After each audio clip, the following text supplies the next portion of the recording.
Hold on to your butts. These are the Squashbuckler Diaries.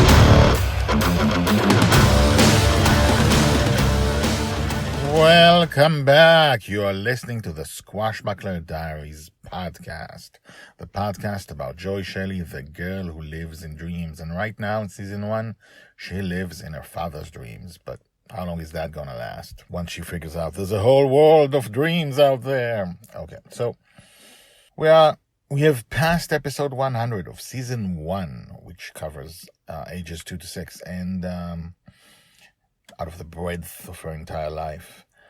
And things are beginning to fall together. Like, it is true that we jump in time. Sometimes we cover age 2, sometimes we cover age 5.5, and so on. But now pieces are falling together. So we have covered Mary's death. Mary's the nanny that takes care of her, an Irish stereotypical Irish nanny, which is what Justin dreamed about. And we first met her when she died, when Joy was 2.5. And now, at episode 100 and something, we jumped back to before Mary died, and Joy tried to get past her to get at the wheel. And now, we're jumping forward to a month after she died. Continuing the last episode, actually, which happened months before, but we are talking about taking the wheel. They live on a flying pirate ship called Bonny's Revenge, and it's usually in the ocean, but it flies in the air, it flies in space, and you can breathe in space in Justin's dreams. And Joy, theoretically, she could take the wheel at any time. So Mary protected the wheel with her life. Not that successfully, and it was a hard-fought battle, but, she protected it.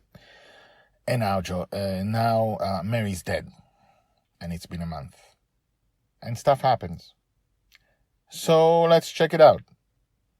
Episode 102, Joy Without Mary, Taking the Wheel. Joy's age 2.5, told by the Red Dragon. Mary had been dead for 30 days when Dragon Little touched the wheel again. My Dragon Little had been spending the long hours in which her father was gone by lying on her back on the deck of Bonny's Revenge or just staring out at the ocean for hours. It was uncomfortable watching such a small and energetic cub behave like this after her nanny's death. Dragon Little was only 2.5 years old after all. This day she was staring at the ocean from the bow. She had seemingly completely forgotten her attempts to steer Bonny's Revenge. Dragon Little yawned, another yawn. This was a sign she was ready to go to bed. Back slightly bent, she headed towards her cabin when she faltered and caught the wheel. The ship turned. Dragon Little stopped. Light returned to her eyes. She looked around as if there could be anyone there, but of course she was alone in her universe, except for me in my hiding place. And I'm quite certain she thought I appear and disappear just like her father's dreams, and that therefore I'm not there, except when Dragon Father calls me. Dragon Little stood in front of the wheel, tiny legs rooted on the deck in a way that mimicked her father. Her head was just above the middle of the wheel. She held both sides of the wheel and looked around one last time. There was no one. She pushed the wheel forward and the ship began to move, sailing the ocean slowly. I perked up. This could be a disaster and she may need a rescue. Dragon Little ran to the deck to see the ocean move. She quickly returned to the wheel. She turned right slightly. The ship turned with the wheel. She turned it a bit to the left. The ship straightened, then veered in that direction. She played with the wheel for a few minutes, and then she pulled the wheel back just a smidgen. Bonny's Revenge lurched, and the bow was raised. The ship began to float upwards. Within a minute, it was sailing in the air. "Ha-ha!" Dragon Little whooped and jumped in place. She could not contain herself and jumped for 5 more minutes before she returned to the wheel. She played around with it, floating just above the water and parallel to it, veering left and right, taking faster and faster turns. She increased speed, and then she turned the wheel too fast. The ship turned and did not stop. It was now upside down. Before she understood what was happening, Dragon Lily's feet were off the ground. She caught the wheel just in time before falling into the water.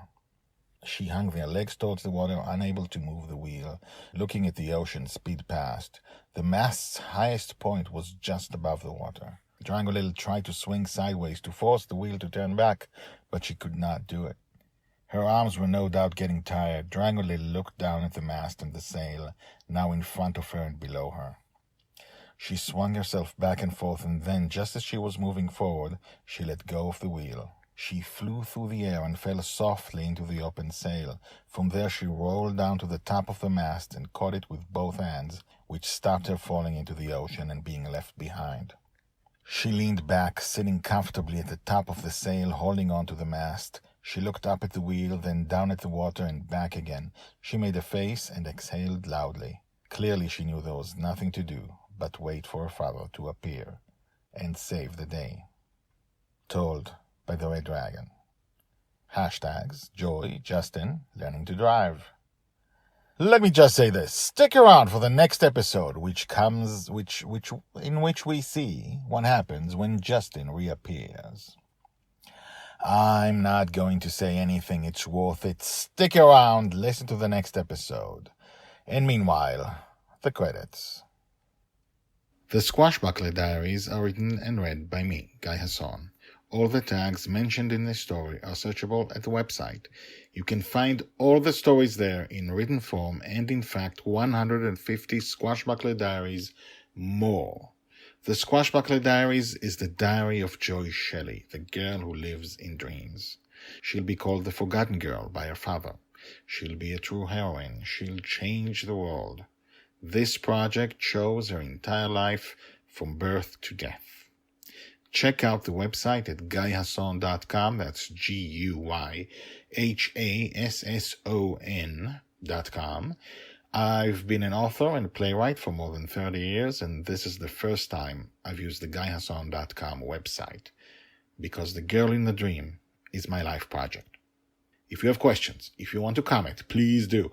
You can comment at the website or email me at guyhasson@gmail.com. That's GUYHASSON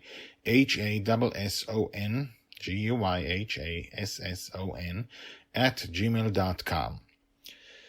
The theme music is called Brass Gentleman and is created by Thomas Harudek. My name is Guy Hasson, and this is my life project. Come back tomorrow, and tomorrow, and tomorrow for more.